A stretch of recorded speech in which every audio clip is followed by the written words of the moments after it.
Hello everyone, this video will cover Module 8. Module 8 is the midpoint for the semester, which means we will be taking the midterm exam. You will have two exams this semester, one at the midpoint and one at the end. So this exam covers everything that we have learned from modules 1 through 7. And so the questions that you see on the exam will be over the concepts and stories that we read in the first half of the semester.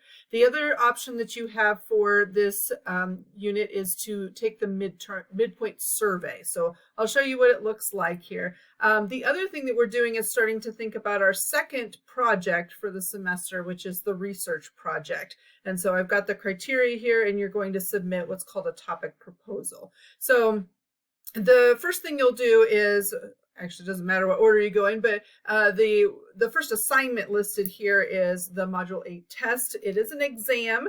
Right now you can see it only says 62 points. This will be a 100-point exam. Once I have the other questions in here, there will be questions not just with vocabulary, which is what most of our quizzes have covered. There's also going to be some story content questions. And so once I get all of the quiz pools updated, then you'll be able to see those. So the story questions will be about the content of the stories in the chapters that we have read, but then all of the other questions will be ones that you're probably familiar with. They're going to be applying concepts, and then it's a lot of true, false, a lot of multiple choice type of questions. The main thing to remember is there are 35 questions, 2 points each, as opposed to 1 point each, which is different from the quizzes. But you also have a 60-minute time limit, and you can only take it one time. So do not start this test until you are ready to finish it. So you're not going to be able to go through and see the questions and then exit out and then go back in and do it again. So make sure that you are ready to take the exam. Now, if there's something that happens, an internet outage or whatever, there's an issue with you taking the exam, you'll have to email me in order to have it reset. And when you get it reset, you'll have different questions because I do pull from a pool. So you'll have different questions if it's reset. The other thing in this unit is looking at the research project for the semester, and I'll talk about this more later as we get closer to you actually submitting it. But basically at this point, I want you to be thinking about what you might want to do your project over. So unlike the concept board, which is the kind of contained project, this one's a research project, which is asking you to come up with sources related to your topic, as well as displaying the information in a way that will be visual for your reader. So you have a lot more options for this project. So you can do, a lot of students choose to do a PowerPoint. Some students like to do a PowerPoint and then kind of record themselves like I do in these videos and upload that to YouTube. Some students will do a visual thing. They might do a brochure or a pamphlet. They might do some kind of artwork related to their topic. They might create a lesson plan. If you're going into education, that might be a good idea. They might write their own version of something, so their own poem or short story. They might do some other kind of visual presentation or video presentation.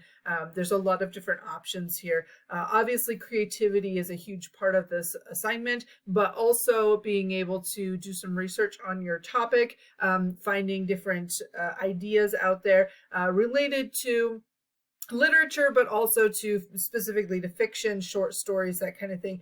This can go beyond just what we've learned in class. So really, if you want to do, your favorite novel series or your favorite author or something like that, I don't care. As long as it can be tied somehow to literature, you can probably do that for this assignment. I'm really leaving it very open-ended just because students have lots of really good creative ideas, and I don't want to limit you in any way. So I get a lot of artwork that's done, paintings, that kind of thing, but I also get just some PowerPoints that students put together about their favorite author or something like that. So there are plenty of different ideas, ranging from a little bit more simplistic, straightforward, this is my research kind of stuff, to really, really creative.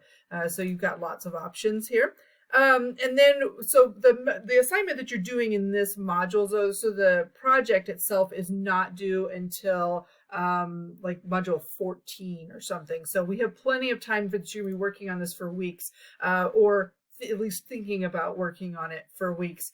So the topic proposal is really just here for you to propose your project and have me approve it. And the main reason I do this is because I don't want anyone to just launch into a project and then have it be completely off the mark and having wasted all that time. This allows me to say, this is a great idea. Here's some ideas for you for finding more information or whatever. I can help you out a little bit with that. So that's the other thing you're doing here in this module. You can start your project at any point after this module, but that's just the purpose of this project topic proposal, is so that you can get a little bit of feedback from me and then I can approve what you're doing. The last thing that's in this module is the midpoint survey. It's an anonymous survey. You can take it for 5 points extra credit. It basically just asks you questions about the course, and it helps me to improve the class a little. If there's anything that you don't like about how the class is set up, you can give me some feedback on that, and I might be able to make some changes for the second half of the semester and help you guys out just a little bit more. So if you have any questions at all, make sure that you send me an email, and